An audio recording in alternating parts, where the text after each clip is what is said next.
Hey, what is up, YouTube? What is up, YouTube? Christianology fam. So we got PBD podcast, Patrick Bet David podcast. So they're talking about Candace Owens' departure from Daily Wire, and their co-hosts and the co-founders and the founders actually speaking on the situation. I don't know if they've actually come out and spoken on it yet, which is kind of weird. How do you let someone go, or you guys mutually part ways, and you not speak about it, but just say, as a Candace have ended their relationship? That's not really that normal. Looks like you fired her. It looks like you fired her. That's what it looks like. With her anti-Semitic commentary about the United States role in the ongoing war. Look at the words they're using. I know, in these anti-Semitic. They love that word. Owens also floated claims that with a small group of Jewish in Hollywood and Washington, D.C. were involved in something sinister. Okay, so now Newsweek. Keep in mind how they're all reacting to this. Candace Owens says she cannot be silenced after the Daily Wire exit. Daily Wire CEO blasts Candace Owens after Christ is King. This was a little bit of a weird tweet, Rob. Can you pull this up of Jeremy Boring that Christ is King? And is this the one? Yeah, so how is saying Christ is King anti-Semitic, says the CEO, Jeremy Boring of Daily Wire. We've had him on. I actually really enjoyed the conversation we had. The same way anything becomes anti-Semitic when it is used for the purpose of expressing anti-Semitism. It's like asking, how does... And then, so I actually really liked Jeremy Barnes, bro. But I feel like maybe this situation, they're all getting it wrong, man. I don't know if Jeremy's Jewish. I'm not sure about these people, but I don't know if he's Jewish or not. I don't know if he's just saying this because the co-founder of the Daily Wire is Ben Shapiro. I don't know if he's saying this because Ben Shapiro feels a certain way and he's trying to please him. You know, I don't know. Does a shovel become a murder weapon? When it is used to murder someone, this isn't hard. A shovel is not innately a murder weapon. Saying Christ is King is not innately anti-Semitic. It's all about how a thing is used. Saying eat some cornbread is not racist if I say to my 3-year-old when she is refusing a dinner. If I start saying it to a response on X post by black commentators I don't like, it has taken on a meaning beyond what is innate. In other words, it is connotatively racist, not how do you pronounce that word? Denotatively. We gonna pronounce this word with y'all. Denotatively racist. I've never heard that word in my life. What does that even mean? Denotative. Let's look up this word, man. Let's look up this word. Denotatively. I butchered it, but okay.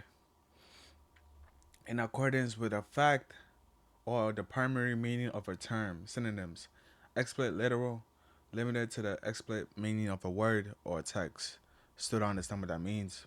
Let's go Merriam-Webster. Denotative. Denoting or tending to denot. What the freak is that, bro? I'm sorry, man. I'm gonna take you out of English class. We gonna understand what this word means.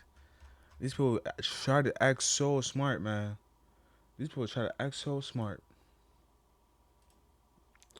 Oh, I butchered a word. Is that how you spell it? Okay, maybe that's how you spell it. Mean. Let's just say mean and. Okay, the denotative meaning of a word. Its main meaning, not including the feelings or ideas that people may connect with the word. Okay. Hopefully I understood that. I'm still struggling by it. Denotatively racist. So too, Christ is King may be anti-Semitic in connotation while not in denotation when it is used to express anti-Semitism.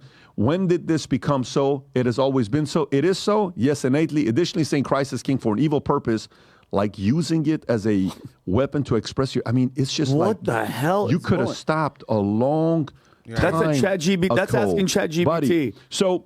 That's asking ChatGPT. Anyways, I haven't commented on this. I'll give my thoughts here. Vinny, what are your thoughts about what's going on here with Daily Wire and Candace Owens? I just think, like you said, and listen, let's all be honest with each other. I still, to this day, have not found one person, not one, that can have any critical, negative thoughts about what's happening with Israel and Palestine and not be thrown under the bus and considered an anti-Semitic.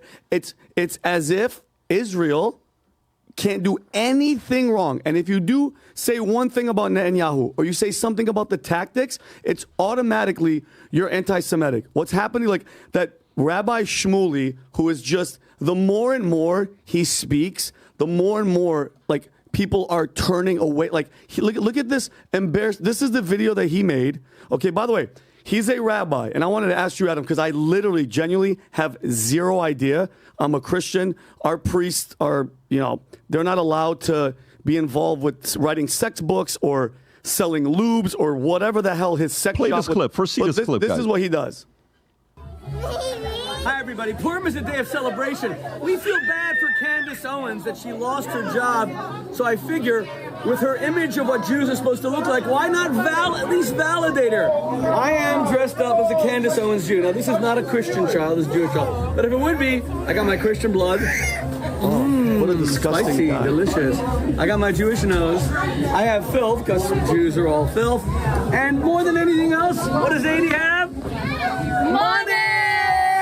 Yeah, we Jews are all about money! All about the Benjamins. Wait, one second, baby. wait. All about the Benjamins. Wait, I'm getting a little bit thirsty. Where's the matzah?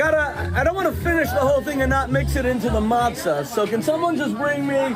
She did say, one second, she did say that I was getting, What a weird- she liked that this, tweet. by the way, it's kind of disturbing. You go on the bottom on the clip, there's videos of him grinding a 12-year-old boy sitting on top of Grinding boys, like, by the Yeah. way, those kids, what do you think those kids are saying and thinking? And it's like, bro, if you followed what Candace was saying, if you followed this entire story, all she was asking was questions. And she was also saying, you know what? What's going on? When is enough enough? How many innocent children have to die? The fight that this guy's been going after Candace, because, again, you cannot say anything. You cannot Rob, be can critical. you pull up the clip of how this got started? I think this got started with Ben Shapiro being recorded on camera. Yep. Standing on the table. Standing on, I don't with know his where he shoes was. Can on. you pull up that clip? I think that's how this whole thing started. I don't know if you'll find it or not. While you're looking for that, Tom, what are your thoughts about this here? So I don't want to talk about that rabbi and that disgusting caricature that he portrayed there. If anybody did that about any other group in any other way, you'd be subject to such response and even attempts to cancel and all that. So let's set that aside. I look at it this way. Jeremy and Ben run a media company. Right. They're the bosses. Yeah. They employ Candace. Candace does her shows. Jeremy and Ben have positions on things in their media company. Candace ends up counter to Ben on some positions. The CEO can say, you know what, Candace, you have the freedom to say what you want, but on our show here on that, I disagree with you. And you know what? I disagree for the following reasons. You know what? Maybe this isn't the best place for you. Happens at Salem Broadcasting. It happens at a lot of places. That's how Rush Limbaugh ended up on his own network. This happens in media all the time. Good CEOs go behind closed doors and sit down with people and say, maybe this isn't working out. Maybe we shouldn't do this. Why don't we take care of it like this? Instead, I fault Ben. You're the founder or co-founder, whatever you and Jeremy refer to that as, and you were the CEO or are the CEO or have the influence of the CEO, and you make a comment about one of your employees in a public way. And suddenly you spark and this thing spills out in public. And I don't think that was particularly good management. And I don't think that was particularly good leadership. And it ends with the employee leaving. I kind of boil it down that simple, Pat. And what Yeah. about That Tom started when the she whole says thing. Christ is king? Where do you see the anti-Semitism? No matter how she did, all she did was post that on her. All the rest of the subpoints, how they play out, it's going to be, oh, well, that's like this or this is like that. That's like this. Once you play it out and you start what I call phrase picking and saying, well, that on that day in that way was anti-Semitic, or this in this day wasn't very nice, or this on this day wasn't supportive of leadership. You know what no one is saying? No one's backing up and saying, hey, Ben, hey, Jeremy, you're running a company. Aren't you the leaders? Why are you doing this thing in public? If you want to build your media company and build things what you stand for, you've had some really good films that have come out making very important points. Why don't you guys just kind of calm down, go behind closed doors and have a conversation with each other and figure it out? Why spill this out in public like this? So Rob, if you can play the first clip. If you have this one, play this clip, because this is how it starts, right? Play this. Yeah, and she still works for my company. And I think she's been absolutely disgraceful. I think that her faux sophistication on these particular issues has been ridiculous. It's not faux sophistication, it's ridiculous. Everybody can see the moves that she's making and the things that she's saying, and I find them disreputable. So then, right after this, comments are made. The next day, she's on Tucker Carlson. And this wasn't obviously planned. You don't just go on Tucker Carlson the next day because Tucker's got a schedule, she's got a schedule. This was probably booked 6 weeks or 2 months in advance. Like we had Dave Rubin the other day, the day before. Yep. The market's like, oh, did Dave reach out to come on today? No, we had Dave booked how many weeks prior to that, Rob? Like it was a while, about a month. About a month prior to that he was booked, and he came with the calendar. Play this clip here with Candace. Call somebody, quote, absolutely disgraceful, particularly a coworker, seems like a pretty big step. What? And I really don't know the background here. What is that about? You know, there isn't much of a background. I saw the video when everybody else saw it when I woke up. No one warned you about it. Nobody warned me about it. It looks like maybe he didn't know he was being recorded. It looks like it was some sort of a private event. I got no clarity on the issue that he was particularly speaking on. And in what was said, I can't respond to it beyond what he's saying because it's just ad hominem attacks. I don't know. Yeah, because it's not, we disagree or, I don't think she's correct or maybe she doesn't know what she's talking about. It's absolutely disgraceful. Yeah, exactly. And so I can't respond to it on a level of intellect because there's nothing that he has expressed, at least in that short clip, that he fundamentally disagrees with in terms of what I said. But I will say that I'm not going to respond with the same ad hominem attacks. Yes. I don't think it helps further discussion. And if that was me that was caught on a video saying that about colleagues that I work with, I would be embarrassed. So I think that the video speaks more to Ben's character than it speaks to mine. Has he texted you to apologize or explain or anything? No, nothing. I haven't heard a single word. It just was sort of something that he said. And you know what? Ben and I have many disagreements, so I don't think that that's particularly something that's interesting. We disagreed on the COVID vaccine. We disagreed on Ukraine and Russia. He has taken virtually every stance that has been the opposite of mine on every issue over the last 5 years. So I don't think that that's particularly remarkable. Vaccine. Really, I didn't remember that. Yeah, he was pro the COVID vaccine. I was anti the vaccine. I'll give my thoughts. And then, Adam, I'll come to you. Sure. Okay. So here's kind of how I process this. I enjoy watching Candace a lot. I enjoy watching Tucker, and I enjoy watching Ben Shapiro. There's been things I've agreed and disagreed on with everybody. When you see something like this happen, you don't want to see something like this happen. But it's from more the strategic standpoint. When I watch this, I see a couple different things. One is the way this was handled, with Candace saying what she said, and then privately calling her out disgraceful in an event, and you guys disagree on certain issues politically. Okay, no problem. There's nothing wrong with that. That's okay. We sit here on the podcast today, me and Adam disagree, and then Adam and Vinny will disagree. Adam and Vinny, whatever it is, we'll have the disagreements. We'll hash it out. And we'll move on, and it's totally fine. Ben Shapiro, to me, like I said to Dave Rubin, is a number one voice for the Jewish community worldwide. I don't think he's got a louder voice. Nobody's got a louder voice than he does. Very influential. But Jeremy Boring, it's a different story if the CEO, Jeremy Boring, putting himself in a position like this, that he defends automatically Ben Shapiro and, the positions she takes with Christ is King. There's so many different elements here to unpack. Christ is King. Okay, people can have differences in their faith.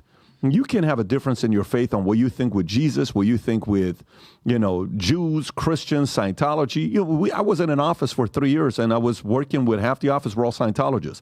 I was in another office where everybody was Mormon, LDS, Joseph Smith, Book of Mormon. Everything we talked about was that, and we were able to coexist. There is nothing wrong with that if debate is the issue. The position Daily Wire took, which is going to be very interesting to see how that whole organization is going to react to it. Jeremy Boring's moves are coming across more as being a manager to Ben Shapiro, and only Ben Shapiro, than a Dana White being put in a position to manage and drive a company. Now, if he makes this decision as the CEO, I don't know if they have a board. I don't know if the board has a voice. I know the Wilkes brothers, who are this billionaire family that have been investors in their organization. They've been investors in PragerU organization. They've been investors in many different organizations. Their faith, if I'm not mistaken, the Wilkes brothers, Rob, if you can pull them up, I think they're one of those, what's that, not 7-day, but Tom, you know the Jews for Jesus organization, which they're... Messianic Jews? It's called the Assembly of Yahweh, 7-day, which... 7-day Adventists? Which they are Jews for Jesus type of a organization, which these are the founders, these are the investors that are within the organization.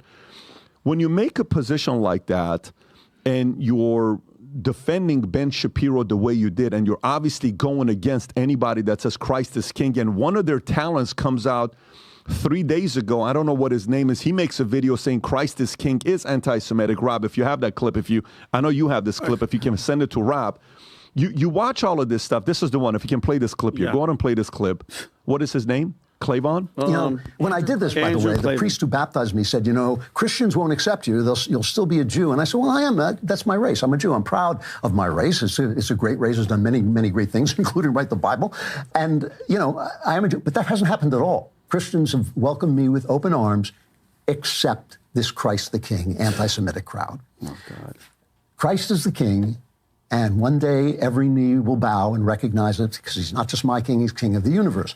But when you use that phrase to mean that God has abandoned his chosen people, the Jews, through whom he came into this world incarnate, and that he's broken his promises, his covenant with the Jews, you are quoting scripture like Satan does in the Bible. Jesus. You're quoting scripture. What are you? Let me tell you, that is super heavy. Oh my! That is super heavy when you make a comment like that. And by the way, you know where this goes? Let me tell you where this goes. So it would have been different if Jeremy takes a position to say, yeah, we have different denominations here. Everybody has the right to defend whatever faith and religion they have. And, you know, and by the way, this guy used to be the pastor for, I think, what is the Republican club in Hollywood, Tom, Friends of Abe? Friends of Abe, right? I think he was one of the founders, and he was the pastor of that group, if I'm not mistaken. With Jeremy Boring. With Kelsey Grammer. Yes. I mean, Jeremy Boring is within this space, he's a heavyweight on what he did. There you go. Executive Director Jeremy Boring.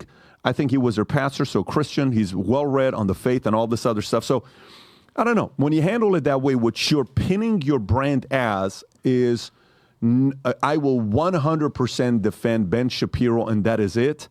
And it's going to be very hard for other people want to coexist. Now, they may well sit there and say, we can lose everybody, but as long as we have me and Ben, we're going to be all right, and we'll go till the very end. Great.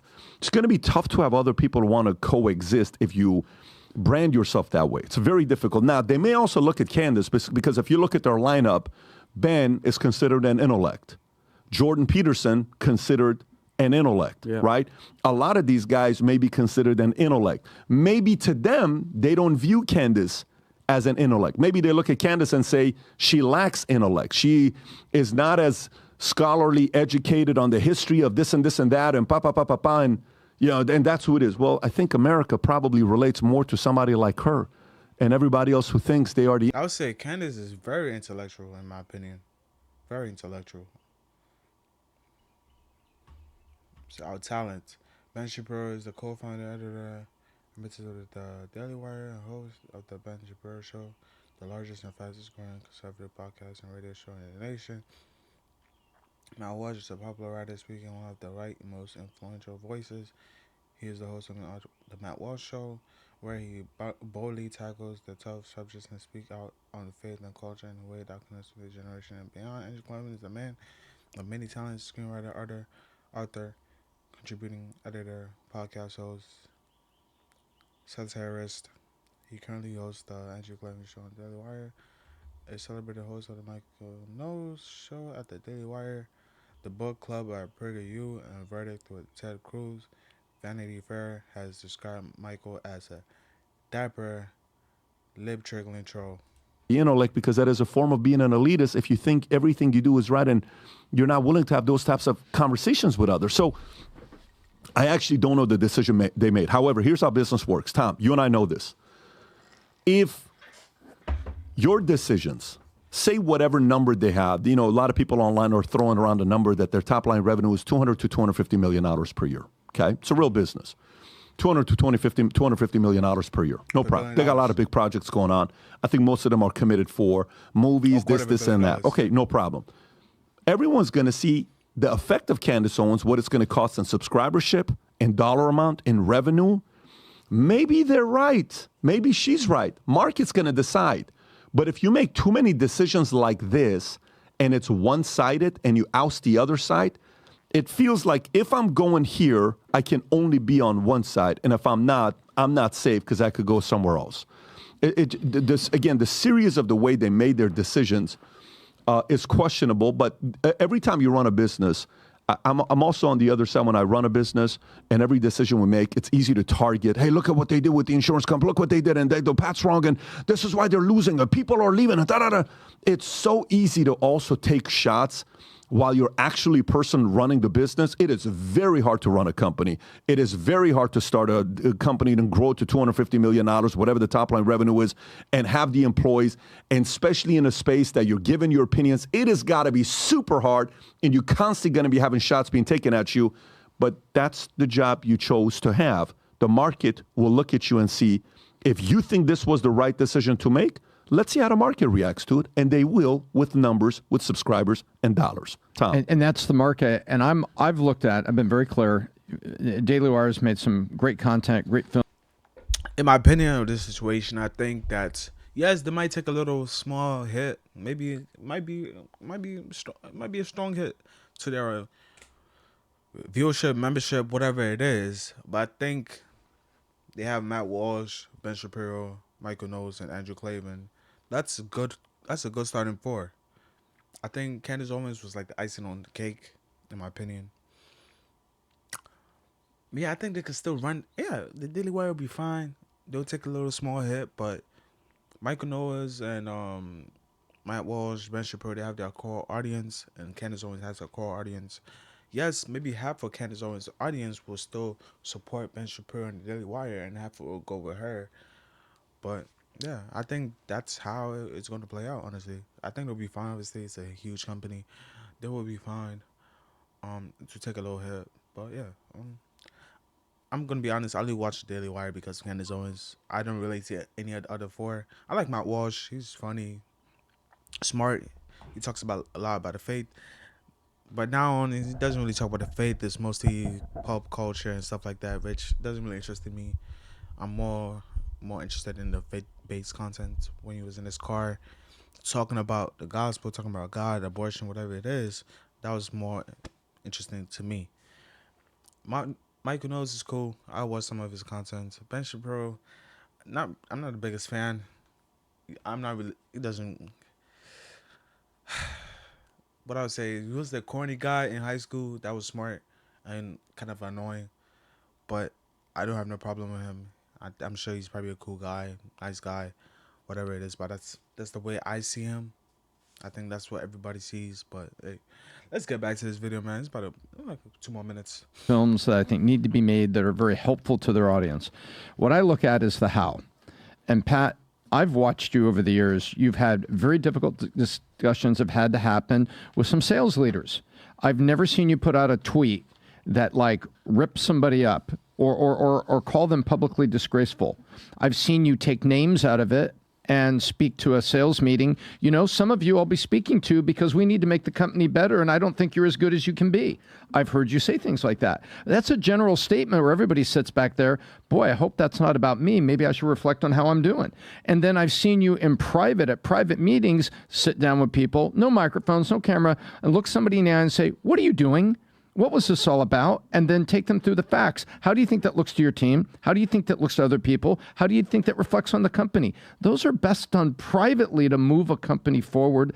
And I think the leadership, if I was Ben, I would. Honestly, they could have done this private and still keep her, in my opinion. But Ben decided to come out and do all that nonsense. So, unfortunately, that's what caused the rift. I kind of saw I didn't see her leaving this soon, but I kind of felt like she wasn't probably going to stay. And they had a little thing that they were in a room. They do this thing like every month or something like that. Once a month, they all come together and talk about topics that's going on. And you could see the energy in the room. It was not cool at all.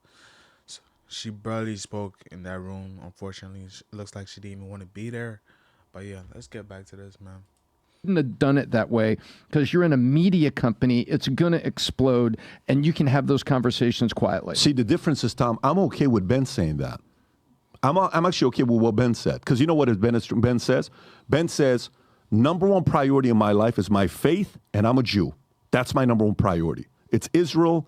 It's my faith. It's where I stand. Fine. I have no problem with that, right? Do you? Number two is my conservative beliefs, et cetera, where I'm at.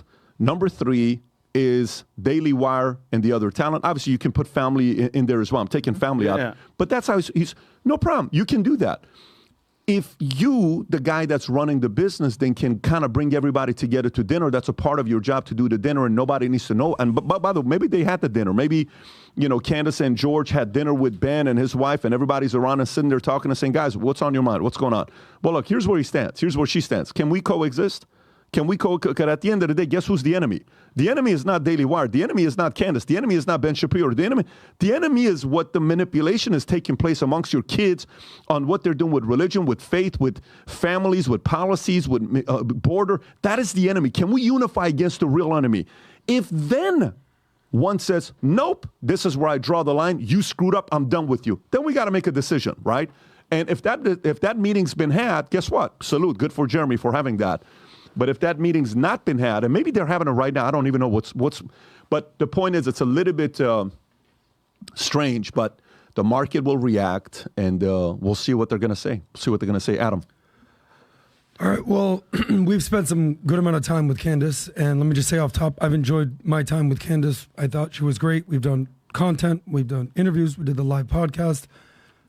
Really enjoy Candace. She has problems with certain individuals, not groups. And I think that's a distinguishment everyone needs to make. I often say some of my favorite people in the world are Jews. Some of my least favorite people in the world are Jews. Some of my favorite people in the world are Mexicans. Least favorite, Mexicans. Goes down the list, Muslims, Arabs, Christians, Catholics, all that. They have problems with individuals. The thing with Ben and Candace. If you would have said Assyrian or Armenian, this shit would have been ugly real quick. We all know about those Assyrians. Right. Yeah. We all know about the Assyrians. They're very hospitable. And hung, but we all stupid. Just finish. Keep private information. Sorry, no. Why are you gonna no? Go ahead, guys. Make a point. Single. We've all seen relationships that publicly, like I'm talking dating, husband, wife, where they're fighting. It's ugly. It's like if this is what's going on in public, what we see, what in the world is happening behind closed doors? Once the Ben and Candace thing started going on, I think we all knew this thing was not going to last long. Right. It was not inevitable. And what was it though? It was the Israel conflict. Well, and I'll get into the policy difference in a second. So number one, the rabbi situation. One guy, one rabbi doesn't speak for an entire religion. Right. This guy is an entertainer at first and foremost. That's what he is. Shmuley, exactly. What people don't know is that why is he dressed up like this? Did he just decide one day to be a great costume? The current holiday that is going on in the Jewish world is called Purim. Purim is the Jewish Halloween. So this was his cute little Halloween thing. I think it's beneath a rabbi. I think any rabbi of mine should never do anything like this. But if we want to go down the slippery slope of religious leaders doing the wrong things, yeah, okay, your Catholic priests, they don't represent every Catholic person out there. Don't get me started on the imams calling for jihad. They don't represent every Muslim Arab out there. So this guy doesn't represent Judaism or Israel. He represents himself. That's it, period. Number two, Candace, she did about a month ago, she outlined exactly where she stood on this overall topic. And the first 10 minutes, she talked about her entire life. She was surrounded by Jewish friends. My best friend is Jewish. I went to more Rosh Hashanah dinners than any non-Jew should ever go to. My first job in finance, Jewish person. She said she lived and dated with a guy who was Jewish. So I don't think someone like that just goes down to anti-Semite. I think she's fighting specifically about policy disagreement, specifically with Ben. She talked about the COVID thing. She talked about the Russia thing. She talked about the Ukraine thing. She talked about the Israel thing. At the end of the day, she's on the isolationist camp. Don't do anything. Don't fund anything. Ben is clearly on the interventionist camp. Fund this. War in Israel, war in Russia. That's what they had a disagreement on. They could not work that out. I believe adamantly in free speech. There's people on this chat right now calling me a gay Jew. Okay? Only one of those things is true, buddy. I'm a proud Jew. I actually just messaged it in the chat too. Gotcha. Guys, keep it coming. I love the haters. I love the haters. Adam, you have 1 minute It's amazing. left. It's fine. I'm totally cool with rhetoric. Where it gets very ugly is when rhetoric turns into actual violence. So, Rob, if you want to show these stats, I don't give a shit what you say, but when we start talking about hate crimes, actual hate crimes, nobody is doing it like how they do to the Jews. You see that big blue number in the middle of the pie? That's the Jewish hate crimes. And where's that? That's worldwide or United States? This is worldwide. Okay. Okay. So there's Muslims in there. There's Christians Who in is there. this, Rob? who's the Jehovah's chart? Witnesses. Is Rob, this you can your check research? this. Rob could check it on that. By the way, That's a blurry ass photo. There's a million different stats. Oh, I believe articles. it. I just want to know who. Yeah, but that's it, man. That's it for the Candace Owens situation, man. I love Candace. Obviously, man, if you see a black woman doing this, especially for our kind, we don't have many women that are actually bold enough to stand on their faith and then come out and actually speak on a word, and actually trying to shed light into darkness. We haven't seen that many people do this. That's why I really support her. I rock with her. Man, we really rock with her. A lot of black people, we gotta support her a lot. We gotta support her. Man, we make more money than Daily Wire. As a collective, we make more money than Daily Wire. We should be able to support this lady 100%, so she could support all the black people, help them stand on their feet. Because if we allow her to start up her own business and it blows up, we can allow her to make more money than Daily Wire, and that could support so many black people that actually want to be Christian and actually want to have a voice in this nation, man. I love y'all. Thank y'all for watching. Subscribe, like, and comment. Bye.